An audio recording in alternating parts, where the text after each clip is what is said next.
আমার আল্লাহর কাছে চরম অপছন্দের কাজ, চরম নিন্দনীয় কাজ, চরম জঘন্য কাজ। আল্লাহ রাব্বুল আলামিন এই ব্যাপারে সরাসরি লিখে তিনি ব্যাখ্যামূলক কথা বলে দিয়েছেন।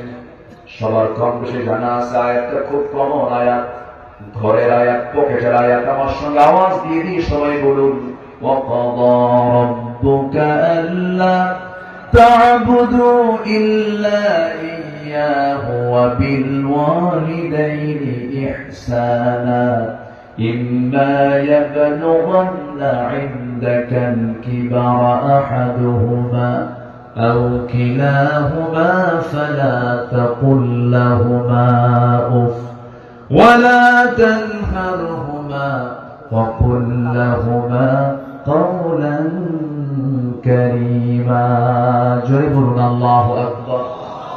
তোমার রবের চূড়ান্ত সিদ্ধান্ত, তার গোলামি ছাড়া কারো গোলামি করা যাবে না, তার রুবুবিয়্যতের পথ ছাড়া কাউকে রব মানা যাবে না। এরপরে সিদ্ধান্ত আল্লাহ চূড়ান্ত করে জানায় দিলেন, সেটা হলো তোমাদের যে